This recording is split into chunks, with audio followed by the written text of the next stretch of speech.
Hello there. Tony Blair failed to act on this when he was Prime Minister, and we now wonder why we're in this mess today.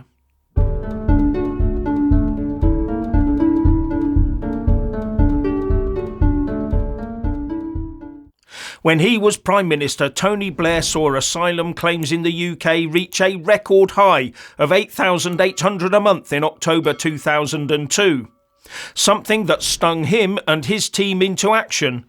Well, inaction, to try and reduce what they saw as a surge in illegal immigration. They wanted to drive down the number of those entering the country and applying for asylum. And Blair wrote, "We must search out even more radical measures," in the margin of an official document on this issue.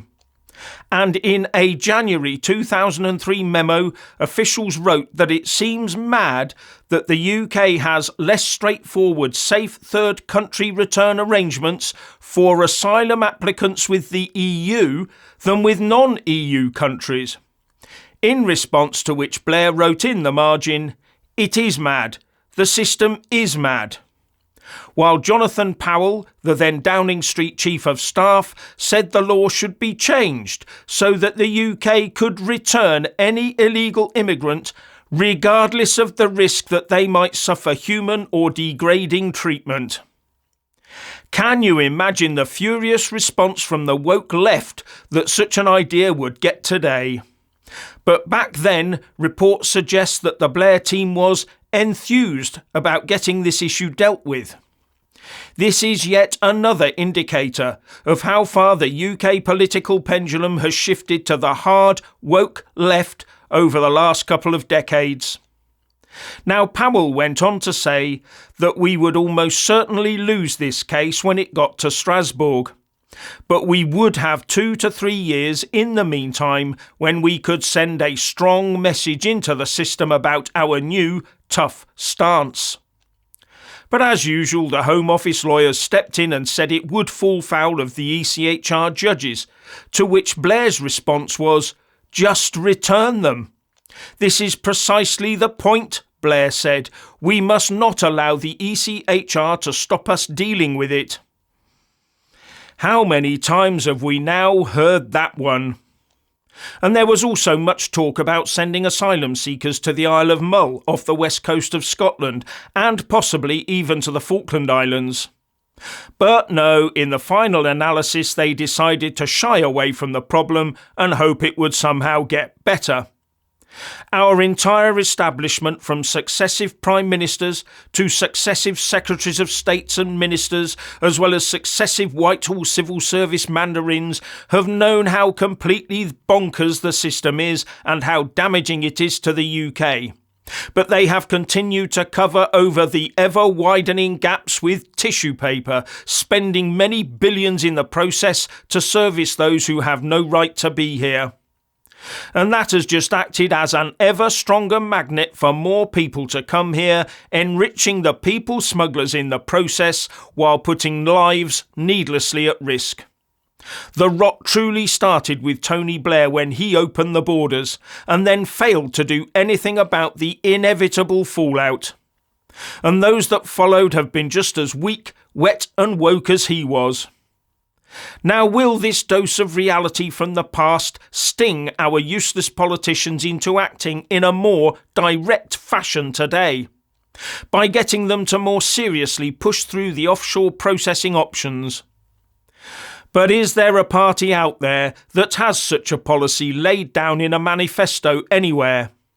The Tories' plan revolves purely around a reciprocal deal with Rwanda, while Labour, the Lib Dems and the Greens are aching for ever more people to get into the UK by whatever means possible, because they really do hate us.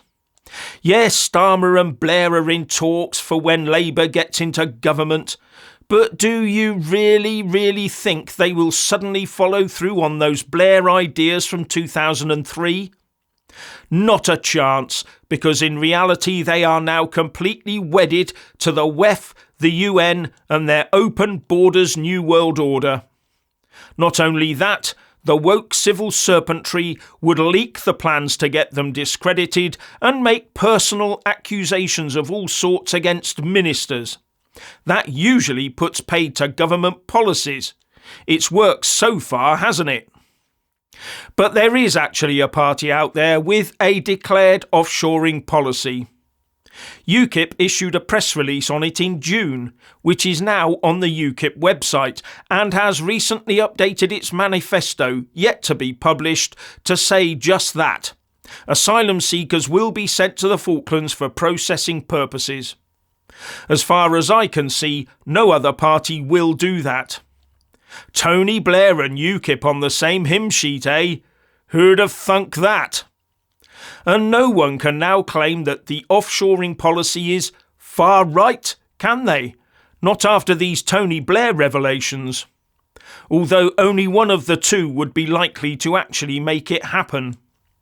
Now, Jonathan Powell also sent a memo back in 2003 saying that the Office of the Attorney General, Lord Goldsmith, had looked at using the Isle of Mull as a holding centre, writing, "One of the great successes of the Australians has been to hold asylum seekers in one place before they can be returned.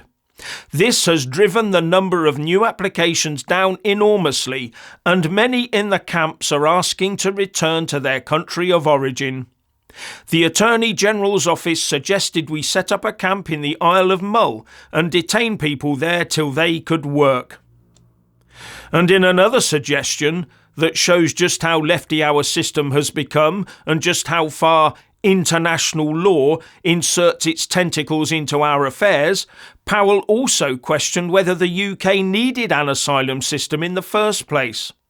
After all, he said, we're an island, so we can send these people back to the safe country they came from, because they should not be regarded as true asylum seekers. So in fact, what we should be looking at is a very simple system that immediately returns people who arrive here illegally. Uttering the word asylum should not allow people to opt out of this system and give them the right to remain here for months or years while their cases are heard, he said. All this from a Labour administration. But had Tony Blair and his team got cracking on this plan all those years ago, we might not now be looking at spending untold billions on what we're being told is an intractable problem and facing societal breakdown as we import ever more conflict. The problems with the echr were identified in 2003 and ignored. Now Tony Blair had an excuse back then. We were members of the EU, so under the EU treaties we had to remain a member of the echr. But that particular excuse has now gone.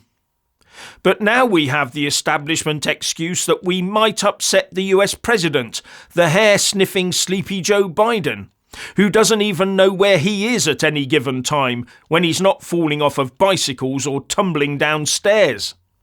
All because we have a woke establishment that puts the needs of chancers and the needs of its own doctrine of destroying the nation state ahead of the needs of the people of this country. The whole establishment has been well aware of this growing cancerous issue since the turn of the century, and has refused to lift a finger to deal with it. In fact, the establishment has used it to sow divisions and issued victim and race cards to all and sundry to push in our faces every time the ordinary so-called far-right person in the street wants it dealt with. All based on the completely failed and discredited belief in multiculturalism. Multiculturalism was sold to the gullible as a sort of mix of clothes, music, language and foods. What they forgot to tell us about was the fundamentalist religious angle and the issues surrounding the treatment of women, children and animals, as well as the ultimate aim of all cultures, to dominate. And there is only one culture that should dominate in the UK, British culture. In short, those that pushed multiculturalism lied to us. And they are actively pushing for another culture to dominate us, not British culture, because they hate the UK and all it stands for. And many of them sit festering away in the centre of our establishment.